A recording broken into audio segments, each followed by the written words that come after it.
Assalamualaikum warahmatullahi wabarakatuh. Perkenalkan, nama saya Kurnia Riasa dari kelas A jurusan Kimia. Ingin memaparkan hasil ujian akhir semester dari mata kuliah Kimia Dasar. Adapun materi yang pertama mengenai larutan. Larutan meliputi campuran yang homogen antara zat terlarut dan pelarutnya. Oleh karena itu, larutan juga termasuk zat yang tidak murni. Maka sifat-sifat larutan akan berbeda dengan sifat-sifat zat atau materi penyusunnya. Nah, sebagai contoh, rasa. Rasa merupakan sifat intensif dari suatu zat atau materi karena tidak bergantung pada jumlah zat.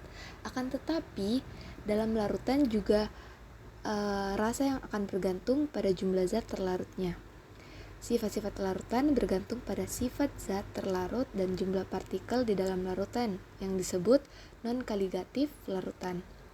Namun, ada pula sifat-sifat larutan yang hanya bergantung pada jumlah partikel di dalam larutan dan tidak bergantung pada sifat zat terlarutnya. Adapun materi berikutnya yaitu kelarutan. Kelarutan bagian tertentu dari zat pelarut, kecuali dinyatakan lain menunjukkan bahwa satu bagian bobot zat padat atau satu bagian volume zat cair larut dalam bagian volume tertentu pelarut.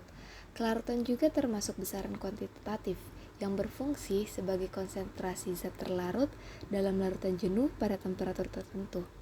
Kelarutan suatu senyawa tergantung pada sifat fisika kimia zat pelarut dan zat terlarut, temperatur, dan pH larutan. Suatu pelarut polar akan melarutkan senyawa polar sesuai dengan prinsip kelarutan. Selanjutnya ada prinsip kelarutan atau like dissolve like.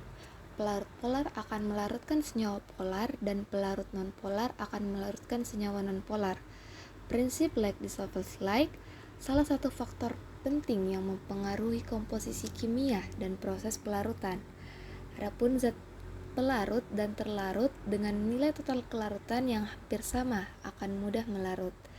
Adapun nilai parameternya, kelarutan dibagi menjadi 3 komponen, disperse atau nonpolar, polar, dan ikatan hidrogen. Suatu senyawa dapat larut karena adanya ikatan kimia. Selanjutnya, zat terlarut merupakan zat-zat yang memiliki fasa padat dan gas, sedangkan yang berfasa cair dikatakan sebagai pelarut. Suatu zat dikatakan sebagai pelarut apabila memiliki komposisi yang lebih banyak dibandingkan jumlah zat terlarut yang paling menentukan sifat larutan.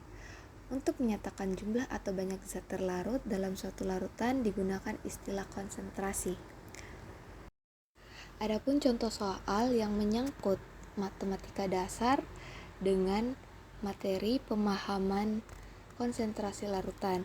Yang pertama ada contoh soal molaritas. Pertanyaannya, 2,00 gram natrium hidroksida atau NaOH dilarutkan dalam air dan membentuk larutan dengan volume 200 ml. Berapa molaritas NaOH dalam larutan? Jawabannya, untuk mengetahui jumlah molaritas, maka harus melihat perbandingan antara jumlah mol solut dengan jumlah liter larutan. Dengan kata lain, kita mengetahui jumlah NaOH dalam mol dan volume dalam liter. Adapun massa rumus NaOH 40,0 gram per mol, yakni 2,00 gram NaOH 1 mol, NaOH 40,0 gram NaOH, yaitu 0,500 mol NaOH. Jika dinyatakan dalam liter, 200 ml menjadi 0,200 liter. Adapun molaritas yaitu 0,05 mol NaOH 2 liter larutan. Jadi 0,250 mol NaOH per liter menjadi 0,250 molar NaOH. Jadi, konsentrasi NaOH dalam larutan tersebut adalah 0,250 molar NaOH. Nah, contoh kedua yaitu soal molalitas. Pertanyaannya, hitunglah kemolalan larutan metil alkohol dengan MR32 dengan melarutkan 37 gram metil alkohol atau CH3OH dalam 1750 gram air. Jawabannya, yang kita ketahui mol zat terlarut itu 37 gram, 32,0 gram per mol atau 1,156 mol. Nah, setelah mendapatkan massa zat pelarut, kemudian mencari molalitasnya. Kemolalan yang tadi 1,156 mol menjadi 750 kg yang dikonversi ke meter menjadi 0,660 meter. Jika milimeter adalah massa molar atau gram mol min 1, maka kemolalan M sama dengan M zat terlarut, mm kali kilogram pelarut atau molalitas, M sama dengan massa zat terlarut atau gram, mr zat terlarut dikalikan 1000 massa pelarut. Contoh berikutnya yaitu soal persen berat. Pertanyaannya, hitunglah berapa persen berat NaCl yang dibuat untuk melarutkan 10 gram NaCl dalam 50 gram air. Jawabannya, persen berat NaCl sama dengan 10 ditambah 50 dikali 100 yang akan menghasilkan 16,67%.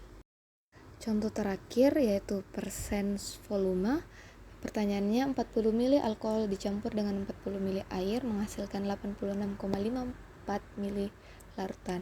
Berapa persen volume dari masing-masing komponen?